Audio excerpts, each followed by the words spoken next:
Madame, Messieurs, permettez-moi à l'entame de mon propos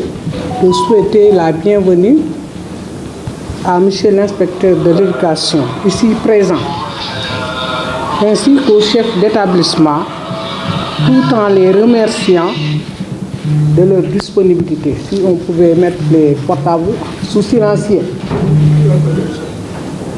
La cérémonie qui nous réunit aujourd'hui, inscrite au cours de l'agenda de notre institution, est importante à plus d'un titre. En effet, c'est un moment de partage, d'échange fructueux, pouvant aboutir à la prise en charge des priorités de l'école d'une part, et d'autre part, il consistera à mettre à la disposition des chefs d'établissement du matériel pouvant les aider dans l'accomplissement de leurs tâches quotidiennes. En outre, la fourniture destinée aux élèves pourrait soulager les parents d'élèves qui éprouvent d'énormes difficultés en ce début d'année scolaire. Madame, Messieurs, je saisis cette opportunité pour remercier du fond du cœur les parents d'élèves, le président des parents d'élèves, les chefs d'établissement, l'IF, M. Mamadou Oumar Gueye, qui a été toujours présent à nos côtés depuis notre installation et qui, à travers ses conseils avérés, nous a toujours orientés dans la bonne direction, au point que nos actions au profit de la communauté éducative ont été de tout temps appréciées. J'ai appris, M. l'IF, avec une profonde joie, votre nomination comme inspecteur d'académie de Matam. Sur ce, je vous adresse mes vives félicitations en formulant des prières et des vœux de succès dans votre noble et exaltante mission. Vraiment, nous regrettons sincèrement votre départ imminent, mais nous sommes satisfaits de votre franche collaboration et nous sommes convaincus que votre promotion n'est pas l'aboutissement de votre travail sérieux, dans votre générosité légendaire et de votre disponibilité à tout moment. Maintenant, je voudrais revenir sur les réalisations du conseil départemental au cours des 2 dernières années. Parce que ce qu'il faudrait, c'est de faire un bilan du passé avant de parler du présent. Les réalisations du conseil départemental en 2023. Le budget d'investissement du conseil départemental a financé la construction du bloc pédagogique du lycée de Koungheul commune composé de 5 salles de classe et d'une administration, de 4 blocs sanitaires. Un mini-forage y a été également réalisé pour l'alimentation en eau. Le coût total est de 115 millions pour les investissements au niveau de ce lycée-là. Nous avons également doté du moyen et du secondaire de fournitures scolaires sur la base de l'expression des besoins des responsables des structures. L'inspection de l'éducation et de la formation a bénéficié d'une photocopieuse neuve pour appuyer les CR. Donc nous avons mis là-bas une photocopieuse multifonctionnelle. On avait demandé aux principaux de l'utiliser, mais c'était déposé au niveau de l'IF. Une subvention de 6 millions a été remise également aux ressortissants du département, notamment les étudiants. Nous avons également appuyé la brigade d'hygiène de produits pour la désinfection et la désinfection des lycées et collèges pour la rentrée scolaire 2023-2024. Au total, le conseil départemental a injecté l'année dernière un montant de 126 millions au secteur de l'éducation. Pour les réalisations en 2024, une subvention de 6 millions a été remise aux étudiants ressortissants du département. l'appui à la brigade d'hygiène en produits pour la désinfection et la désinsectisation des lycées et collèges pour la rentrée scolaire 2024-2025. Donc tous les établissements ont été désinfectés. Les fournitures scolaires, leur mise à la disposition est là, donc nous sommes réunis aujourd'hui pour ça. Voilà, donc nous allons donc vous remettre 2000 cahiers de 200 pages, 2000 cahiers de 100 pages, 300 cahiers de texte de 200 pages, 70 rames de papier et 100 calculatrices. C'est ce qu'on a programmé. Autre également, nous avons programmé, pour ce qui est donc de cette année, la mise en place tardive du fonds de concours de 2024 a retardé la réalisation des projets inscrits dans le budget. Néanmoins, la procédure est terminée, les contrats sont faits, il ne reste que l'ordre de service de démarrage des travaux que je vais annoncer tout de suite. Donc ce que nous avons programmé, c'est la construction de l'infirmerie du lycée El Hadj Ibrahima Ba. L'entreprise doit démarrer les travaux la semaine prochaine. Il y a également la construction d'un bloc de 2 salles de classe. Donc je viens d'en discuter avec l'IEF. Les classes ont été programmées au CEM de Fastekté, qui est une création nouvelle. Mais quand nous avons fait l'état des lieux, nous avons constaté que le maire a commencé à faire la construction de 2 salles de classe. Donc, si par exemple le conseil départemental construit les classes, on aura des classes qui seront fermées pour d'effectifs. J'ai discuté avec l'IEF, donc il va, au cours de son discours par exemple, vous dire ce qu'on a programmé de faire. Donc il va falloir faire une délocalisation. Nous avons également programmé la construction du bloc administratif du CEM de Mr. Evaden, qui est une vieille doléance du douanier Yaya Diallo. Donc le démarrage des travaux est imminent. Il ne reste que l'ordre de service que je vais signer tout de suite à ma sortie. Donc les travaux vont démarrer normalement la semaine prochaine. Pour ce qui est maintenant de la sécurisation du lycée de Koungheul commune, le lycée que nous avons construit l'année dernière, la construction du mur de clôture a démarré.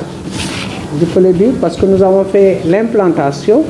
et bientôt l'entreprise va commencer à livrer les matériaux de construction. Et ceci, nous avions fait une requête au niveau de l'AGEROUTE qui a accepté de faire la réalisation gratuitement. L'implantation est déjà faite. Donc tous les partenaires étaient sur place. Il y avait donc le parent d'élève, ensuite le président qui est chargé de la commission éducative, Mme Cheikh Fall. Et je pense qu'il y a un PV qui a été signé, qu'il faut transmettre aux autorités, l'IA et l'IEF et le chef d'établissement. Donc cette année 2024, nous avons injecté 86 millions dans le secteur de l'éducation. Voilà, je vous remercie donc de votre aimable attention. Je vais rafetlu teewaayu inspecteur bi fii ku nekk xam ne amul jot parce que ñu ngi ko nommé inspecteur d'académie bu Matam. Loolu maa ngi ci profité di ko féliciter di ko ñaanal yàlla suñu borom bi yàlla na fa am jàmm lim fi am yàlla na ko am foofu ensuite yàlla na ci ndombooy tànk yu gën a kawe yi topp. Parce que aussi day koo xam ne kii ku xarañ la ci li muy def am na yar am na teggin. am na maqaama moo xam ne nii ñëpp a ko joxoon cëram wax naa ko léegi sama bureau nee naa ko loolu soo ko continuer Matam gañ la yóbbu yaakaar naa ne leneen dina la fa fekk. Ensuite di ko remercier ci conseil yi mu ñu doon def parce que bu ñu daan def suñu budget avant may def débat d'orientation budgétaire dama ko daan seeti na ko loo ñuy conseil ci éducation mu wan nañu secteur d'éducation moo ëmb lépp luy développement. moo tax ñuy jël 100 millions wala 86 millions di ko jox éducation jërëjëf inspecteur ñu ngi lay gërëm di la sant li ñuy rëccu rek mooy dem bi ngay dem suñ sañoon da ngay toog si suñu wet waaye nag ku si nekk da nga bëgg avancement comme avancement la rek ñun loolu kontaan nañ ci. donc daaw li nga xam ne joxe woon nañ ko ci fourniture boo ko xaymaa mi ngi doonoon ci 115 millions 115 millions yooyu ni ñu ko répartir woon tabaxal nañ leen ci lycée bi ndax aadam yi da ko doon jooy toujours ñu jógee Koungheul suuse dañoo sonnoon mu sonn ci moom it daw ci lool Aada Camara jërëjëf moom lépp luy éducation ak santé da koo soxal toujours day ñëw si bureau bi tëjoog man naan ma soose defal lii parce que ku nekk xam na lu ñu seq man ak moom xanaa li ma bëggoon a takk rek ma bañ loolu rek moo kii léegi def nañ 115 millions daaw tabax nañ ci lycée bi joxe nañ ci ay fourniture désinfecté école yépp ren nag 2024 bi ñu programmé yeneen construction ñu ne dañ koy tas lycée bi nga xam ne CM bu Fass Cekkeen xam naa maire bi xëy na dafa kii rek waaye moom école élémentaire yi loolu la waroon a defar ndax mairie yi école élémentaire yi la mais CM yi ak lycée yi ñun la ñu programmé woon tabaxal leen ñaari classe ba man jotoon naa ko woo ba pare sax à notre grande surprise ñu fekk ko mu fay tabax ñaari classe donc buñ fa tabaxee ñaari classe yi day am classe yoo xam ne dañ koy tëj ndax nombre d'élèves ba fa nekk duñ mën a remplir ñeenti salle de classe yi ndax création nouvelle la bi IEF ñëwee ma ne ko yow yaay xool ak établissement yi fan lañ ko war a yóbbu ñun ñu jël ñaari classe yooyu yóbbu ko fa looloo tax entreprise bi démarré wuñ ko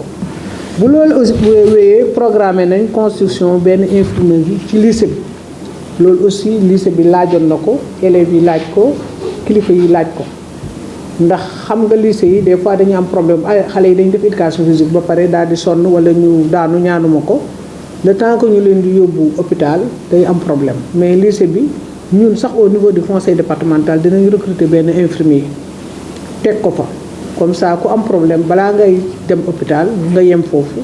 ñu faj la ñu ay garab ak yépp defal leen ko fa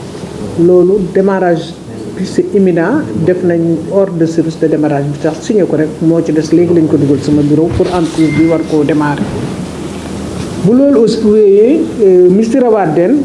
waxoon nañ fi ne ñoom dañoo am problème seen bloc administratif bi principal bi daf ko doon wax yaayaa mi nga xam ne sama collaborateur la moom da ko doon wax loolu sotti na jot nañ xaalis bi moom tamit lancé nañ appel d'offre bi ba nga xam ne attribué nañ ko entreprise bi ko war a defar ordre de service de démarrage bi ak contrat bi ñu jox ko rek mu signé ko moo des lycée bi nga xam ne aussi dañ ko tabaxoon xam ngeen ne bëriwuñ xaalis donc dañ tabaxoon rek dem wuti mur de clôture ma dem nag ci sama partenaire yi Ibrahima Ndiaye yal na ko yàlla yërëm moo doon directeur général bi te moo doon suñ doyen école polytechnique bu Thiès moom laa demoon seeti na ko nañu ci dimbali mu ne comme AGEROUTE mi ngi fi di liggéey ci affaire yi connectivité yi ñu doon wax noonu dina ko dugal ci biir ci la ko jëlee yéeg di wàcc far yàlla def na sax fekk ko fi moom ba nga xam ne clôture lycée bi yëpp dinañ ko defar problème bi sax li ko tardeel lenn la ñun bi ñuy implanté lycée bi dañu joxoon délibération waa mairie bi mais erreur bi ñuy def mooy defuñ woon délimitation lycée bi ñu ñëw ànd ak waa mairie bi ak seen géomètre ñu ne ñu fii ak fii la ñu natt samp ay bant mais xam ngeen ne administration moom loo bindul ci kayit rek mun naa bañ a valable ñu implanté ñu won ñu li ñuy def yépp à notre grande surprise ñu xëy benn bés gis ci biir lycée bi ñu dugal fa ay borne daal di ne lii ay kër looloo taxoon ñoom ñu retiré bu ñu waat leen ñu ñëwaat ñu implanté waat ko puusaat lycée bi ba nga xam ne sax bâtiment bi dina xaw a wengu tuuti par rapport ak mur de clôture mais loolu du ci dara léegi loolu def nañ kayit bi ba signé ko ak géomètre bi ak waa urbanisme démarrage des travaux yi def nañ ko parce que dem nañ ba def implantation ba pare li des mooy indi matériaux yi yëpp commencé liggéey donc boo xayma ensuite pour ce qui est bi ñu contacté du ñu wax ne nañ leen jàppale ci établissement yi ñu ba mën koo raxasaat jël nañ 500 000 francs jox ko waa service d'hygiène ñu jënd ay produits ñu ñëw fii réceptionné ko moom lañ désinfecté école yëpp pour yooyu ak rab yu sew yi fa nekk mën a génn loolu tam def nañ donc 2024 bi ci budget conseil départemental bi dugal nañ ci éducation 86 millions juróom-ñetti fukki millions ak juróom-benn conseil départemental bi dugal na ko secteur éducation. pour affaire fourniture yi maintenant cahier yi nga xam ne mooy 200 pages yi ànd ak protège andil nañ leen ñaari junne. cahier yi nga xam ne mooy 100 pages yi ànd ak protège ñaari junne. cahier texte yi nga xam ne 200 pages la ñetti téeméer. rame de papier yi comme tegal nañ leen benn machine fële ngeen koy utiliser juróom-ñaar fukki rame de papier indil nañ leen ko. machine yi Casio ku nekk xam na lan la indi nañ ci téeméer pour ñu mën ko soulager parents d'élèves ñu ngi jéggalu nag ci yéex koo joxe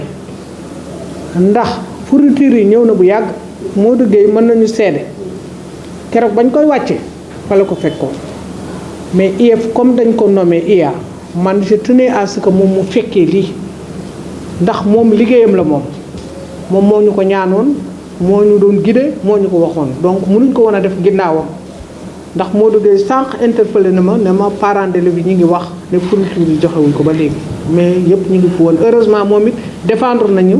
parce que nee na leen fourniture yi bi ñu koy wàcc man maa koy xool yëpp ngi ci biir inspection bi maa ngi leen di gërëm di leen sant. ci jataay ma gis ko pour plusieurs raisons elle comprend pourquoi teg ci sama nijaay aada tey parce que mooy sama wéeruwaay fii ci Koungheul waaw bu loolu weesoo madame la présidente ñu ngi lay nuyu di nuyu monsieur l'inspecteur d'académie monsieur Guèye di nuyu le secrétaire général tonton Ousmane di nuyu parents d'élèves yi di nuyu collègues yi li ñu fi dajale tey muy lu am solo la te yàgg na ñoo dajale pour dire donc que conseil départemental yàgg na accompagner les CM et les lycées madame la présidente def na léegi bilan de l'année dernière muy bilan bu am solo fàtte na sax tellement li mu def dafa bëri mooy fàtte na sax accompagnement yi ci gardiennage yi donc fàtte na ko tout à l'heure alors que lu am solo la waaw kon pour dire que wax dëgg yàlla li mu waroon def ci éducation def na ba def lu ëpp sax suñu njort ñu ko ci sant di ko ci gërëm tey nag war nañu recevoir ay cahiers pour élèves yi recevoir aussi du papier pour les établissements dañuy jël engagement rek bañ santé ba pare dañuy jël engagement ñun en tant que chef d'établissement pour dire que cahiers yi ngeen joxe pour élèves yi dina yegg ci élèves yi te incha allahu rabbi te bu yeggee ci élèves yi dinañ ko soppi ay résultats te foog naa ne buñ ko waxee war nañ mën a am njort ne dina nekk parce que bañ fi nekkee ba tey quand même chaque année rek dañuy gën a def ay résultats yu baax ndax seen accompagnement ak vraiment leadership ki ñu diriger tey muy IEF nga xam ne nommé nañ ko tey IA yàlla na ko jig wax ngeen ko yàlla na ko jig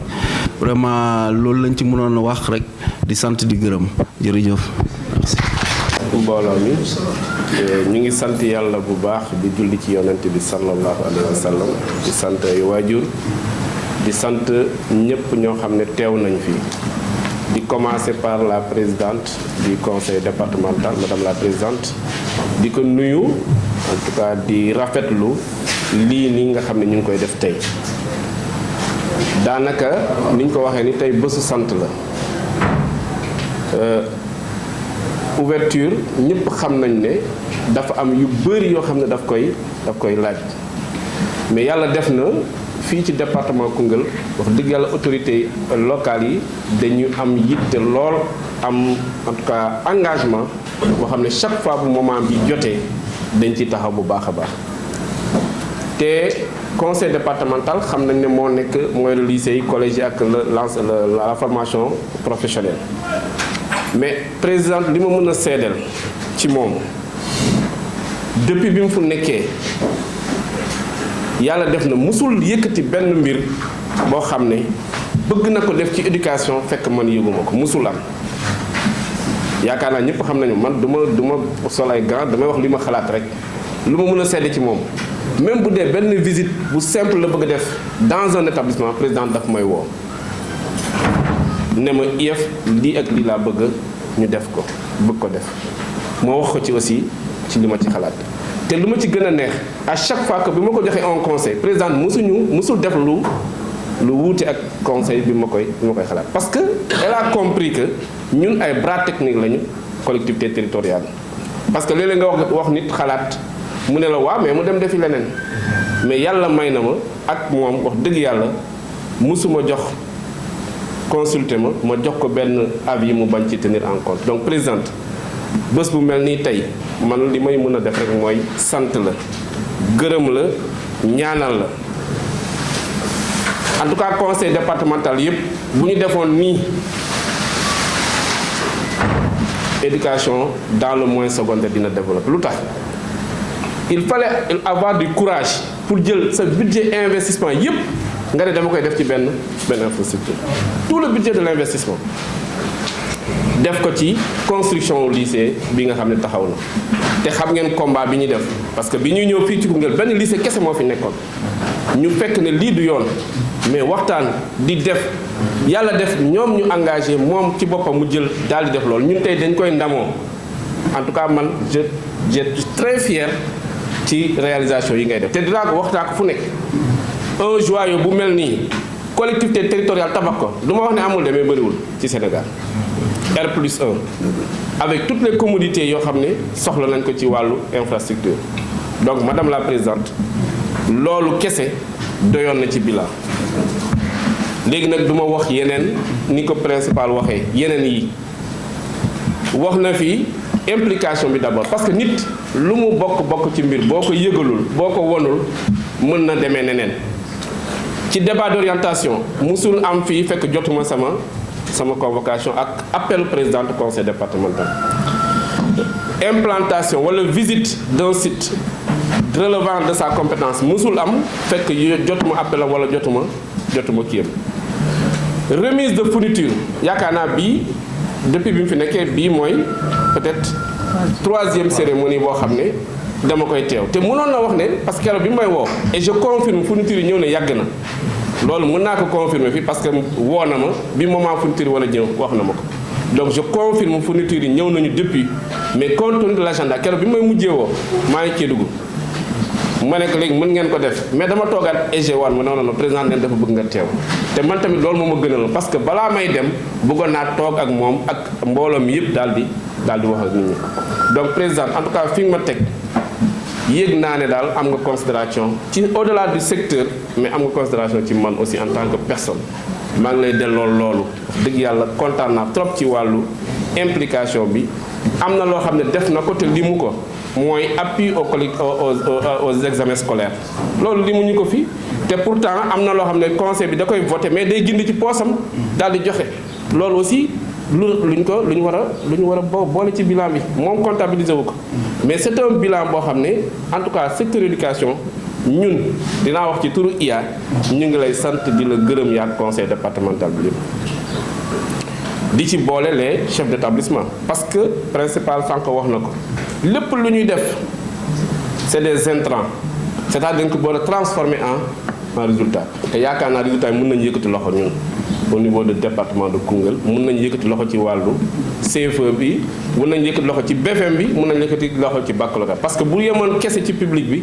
on sera à un taux de ñaata pour cent presque 60 et quelques pour cent muy yëpp pendant que le national am na yoo xam ne am na ay difficultés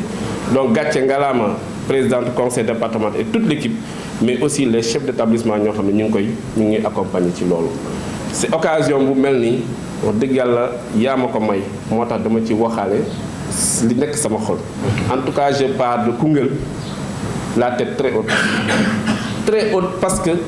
gis naa fi taxawaay boo xam ne loolu laa doon wax ci réunion yi ma ne chance la ñu am des collectivités yu am xam seen war li leen war di ko def ñu am des chefs d'établissement ak yoo xam ne ngànk njàng bi xam li leen war di ko def mais aussi am des parents d'élèves su ma waxee parents d'élèves yi moo duggee bari sëñ kii sama doyen Anna Camara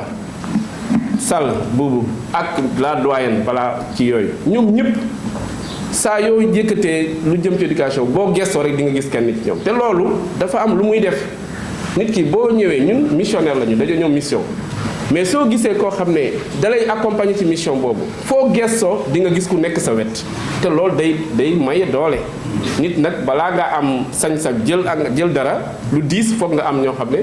nga wéeru fu dëgër te yaakaar naa yéen a nekkoon sunu wéeruwaay ñu wéeru ci seen kaw ngeen jàppale ñu bu baax a baax donc lu mel ni présidente dana jafe wax lépp lu ñu bëgg a wax parce que li ñu bëgg a wax li yëpp du fi xaj mais honnêtement kontaan nañu ci sa taxawaay.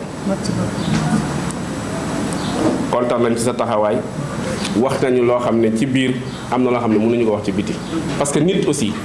bi ñu mujjee waxante téléphone xam nga lu ñu doon consulté moom président mu ne ma IEF dama lay ñaan nga nekk IA te du yàgg. wax na ma ko téléphone maa ngi lay ñaanal nga nekk IA te du yàgg. yàggul matul 3 mois. voilà matul loolu. donc loolu moo tax dañu naan yàlla moo xam ban kii moo barke. bu dëgg yàlla man fàttewu ma loolu keroog bi nga ma koy wax man maa ngi xalaat leneen. mais yàlla def ko. donc loolu aussi maa ngi la ci remercier bu baax a baax. yàlla yéene bi nga amoon ci man yàlla na la yàlla yow tamit yéene la yeneen yu gën a baax. te xam naa ne bu soobee yàlla tant que ñu ngi ci yoon bi dinañ ci aboutir. di sant ñëpp nag wax dëgg yàlla di gërëm ñëpp le premier adjoint duma ko fàtte parce que ci bëri moom moo fiy doxal EG kazalika donc ñoom ñëpp daal toute l'équipe autour de vous mënuma def lu dul sant leen gërëm leen en tout cas di leen ñaanal yàlla mi nga xam moo xam lan moo gën ci ñun yàlla nañ ko yàlla defal yàlla teg département bi ci wàllu éducation mais ci wàllu secteur yëpp en tout cas teg ko ci département mu bokk ci département yuy gën a développé yàlla mën na ko yàlla nañ ko yàlla defal en tout cas du ma mën a wax lépp waaw xol bi fees na xol bi sedd na te cahier yi aussi macha allah fourniture yi daaw je crois wala expert et puis lu ci gën a neex mooy dañuy laaj lan lañu soxla expression de besoin parce que nit ki boo koy dimbale aussi da nga koy laaj ñu lan la ñu soxla ñun ñu laaj sunu chef d'établissement lan la ñu soxla ñu daal di matérialiser la parce que ren dañoo wax ne ay cahiers ak kii la ñu soxla moo tax on a eu 2000 et quelques cahiers de 200 pages 2000 et quelques cahiers de 100 pages am 300 et cahiers de TP les travaux pratiques am des machines à calculatrices machine scientifique Casio xam nañ ko donc yooyu nga xam ne pareil bu ñu ko bëggoon jënd jafe-jafe lay nekk donc loolu soo ko xalaatee accepter sunu besoin defal ñu ko en tout cas wax dëgg yàlla lu fi des mooy lu dul ñaan rek yàlla na yàlla gën a saxal lii yàlla na yàlla gën a saxal lii yàlla na yàlla gën a saxal lii fi may terminer toujours ci ndaje yii mooy baalu àq waaw parce que mënuñu nekk lu mat 5 ans 7 mois ak lu ko teg fekk amul ay jiixi jaaxa donc dama ci sakku ñaan ku nekk fu waaye mënti nekk ci biir département bi maa ngi lay talal loxo di la jéggalu su dee am na loo xam ne def naa ko ci sama geste par rapport à la signature wala ci wax wala ci jëf wala ci comportement maa ngi baalu àq ñëpp ci département bi man nag kenn amaluma àq lu tax parce que mission moo ma indi woon donc mission boo koy doxal ci biir ngay kéenteeg nit ñi moo tax man maa war a baalu àq wax dëgg yàlla ci ñaan yàlla nañu yàlla boole jéggal yàlla nañu yàlla gën a taxaw en tout cas Koungheul moom mënatuma ko bàyyi waaw parce que loolu moom dinaa dem mais du mu mën a bàyyi Koungheul parce que Koungheul ça a été très déterminant dans ma vie fekk naa fi ay nit ñoo xam ne chaleur humaine extraordinaire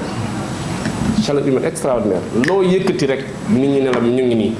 loo yëkkati ñu gaañ nga gis ku la ci taxaw donc loolu boo ko amee dëgg yàlla da ngay sant te boobu mënatoo ko fàtte mukk ce serait ma deuxième comme on dit c'est mon deuxième département ginnaaw fële Kédougou fii daal moom mooy sama deuxième département te bi may ñëw dama ne woon Kédougou KG Koungheul KG donc ba léegi rek c'est la même chose maa ngi ci sant yàlla bu baax a baax vraiment di leen remercier présidente bàyyi naa la ak yàlla waaw yàlla na la yàlla gën a taxaw